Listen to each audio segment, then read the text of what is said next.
My name is Sophia Dugan. And I'm Emily Wheeler, and we're your Stuttgart Spotlight hosts. We were given the privilege of being able to talk with Frau Chalkley, one of the German teachers here at Stuttgart High School, as well as the person who was named the 2026 District Teacher Leader of Europe East.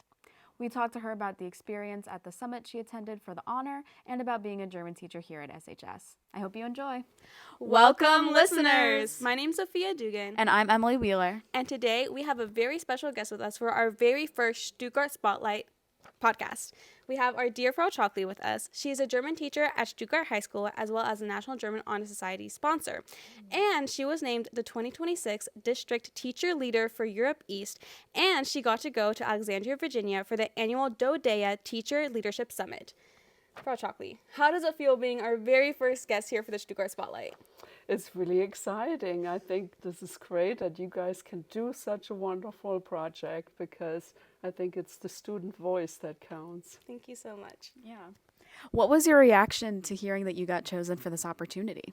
Well, actually, I was in disbelief because, why me? So I kind of figured there's probably somebody better out there, but, I definitely thought about it, and I think I do have some leadership qualities, and I was very proud to get that honor. Well, of course, it's such an honor to also be sitting here with you. Yeah. From our understanding is that the application process had a very tight turnaround. So what advice do you have for our listeners, specifically our seniors who are currently facing college applications and tough deadlines for finding motivation and persevering it? Yes, it was 2 weeks that I had to turn into essays and the application process and a resume. And again, that was tight, but with the help of some friends and definitely some deep soul searching.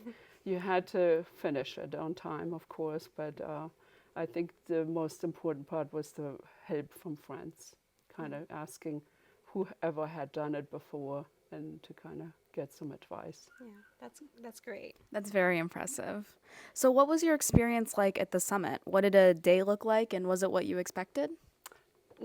First of all, we had, of course, nobody who came knew exactly what's going to happen. So everybody was super nervous, all the teachers. And we had, we met there at the summit. It was like a classroom, but it was very interactive, and we got to meet different people and different concepts, and it was funny because most of the teacher leaders didn't think they deserved it, so they had all this idea that somebody else was better than them. And it turned out we did a characteristic assignment where we had to figure out who we were, and that really helped to put everything in perspective. And so the day went basically from 8 o'clock to 4 o'clock every day. And we did have homework. We had to do homework too. But it was mostly about the team and the leaders and the students. Yeah. That's great. Have you ever been to the DC area before? Yes, I lived there for 8 years. Oh, wow. So, and it was, of course, just coming home basically. But I liked just to see DC is very beautiful. And we went to the Pentagon. And I've never been there before. We had to, and then we got to stand on the Pentagon, at the desk, and Really and cool. pretend to be important. No, of course. So we know that you were interacting with a lot of people, a lot of different teachers, but who was the most interesting person that you met at the summit? The person that was sitting next to me most of the time, she was a DVS, HS, yeah. yes. German teacher, actually, Oh. from Sembach. And she was very interesting because I thought for some reason I didn't think there would be any other language teachers there.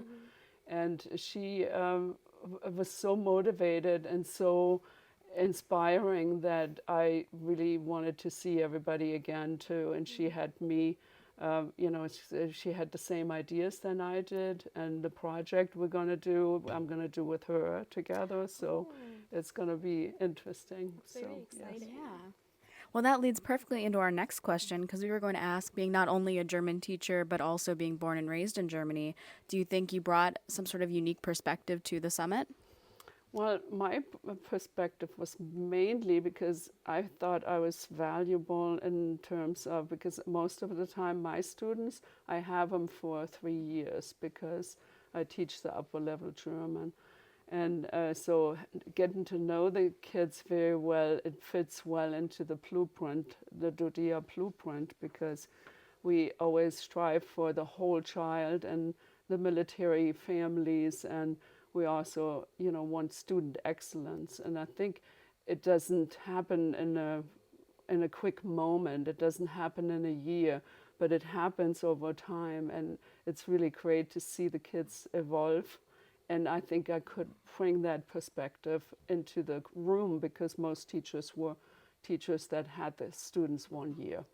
And I think that was really beneficial. And I think the other German teacher did the same kind of. She had her students, the German 1 and 2 students. So I think that makes a big difference. Yeah, that makes a lot of sense. Thank you for sharing. Yeah. So you've learned a lot, as we have heard. What lessons do you want to bring back to our school, and how do you want to tie that experience in, like that you had at the summit, into how you teach all your students here at Stuttgart High School? Okay.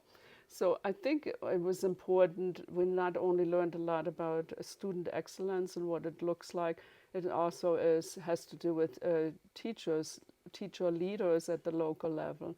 I think that's what my big takeaway was, that local leaders can have a huge impact in the school as a whole.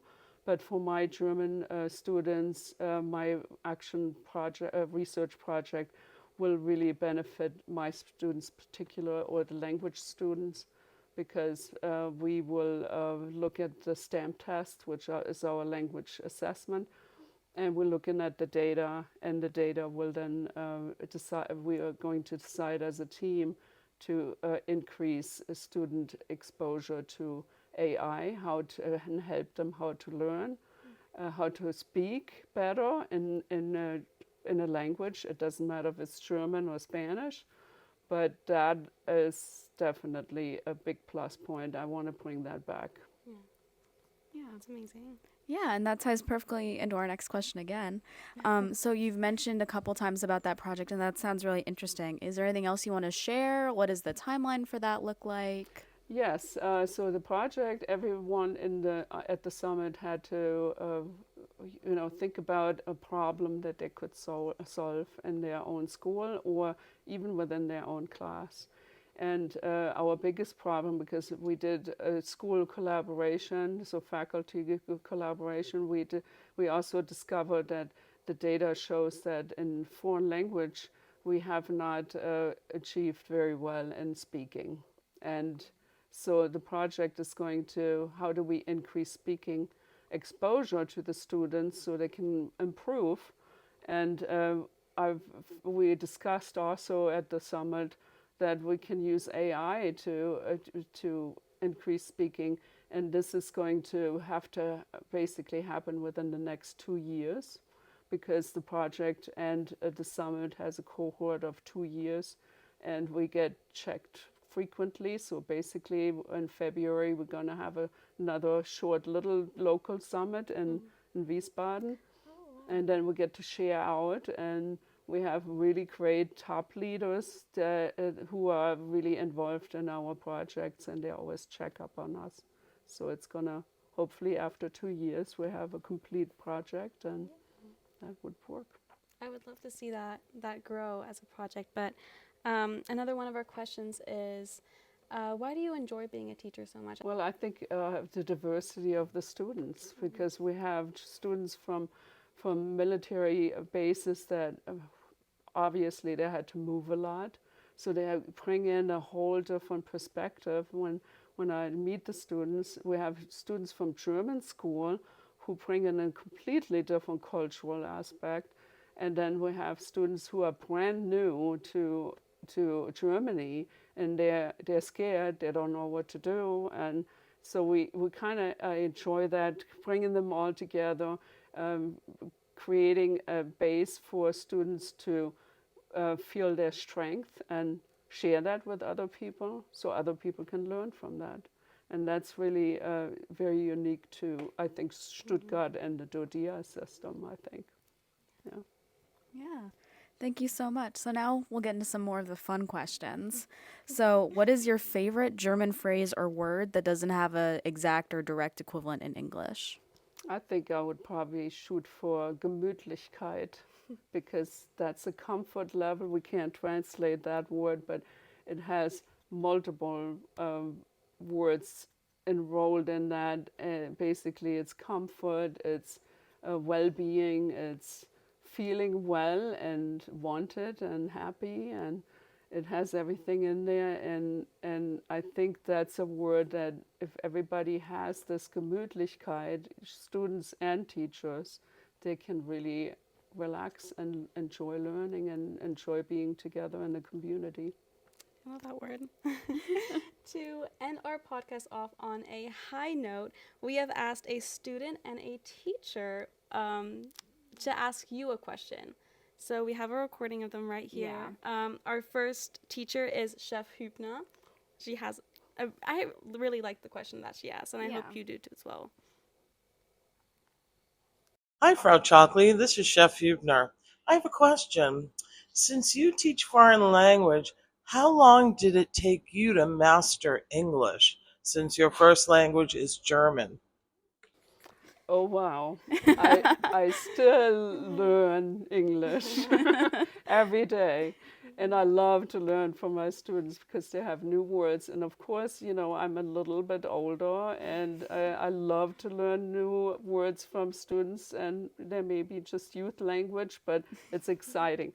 So I learn every day. I probably never stop learning English because there's more to go. Yeah. But all in all, it's 8 years or something, where I felt comfortable. Yeah. And then we have your TA, Juan Perez. He also has an important question for you. Hallöchen, Frau Chalkley. I'm Juan Perez, your TA, und ich habe eine Frage auf Englisch. What language do you think in the most? Do you think in German or English the most of the time? Oh, that's a difficult question because if I speak a lot of German during the day, mostly on the weekend and after school, then I usually think in German. And then English, sometimes I dream in English, sometimes I dream in German. It depends on the daily exposure. So if I've been with my mom, it's going to be always in German. That's so interesting. Thank you so much. And thank you so much for talking with us. Yeah. Well, thank you. It was a pleasure. English accent, like American accent. Oh my God, I don't know. Squirrel?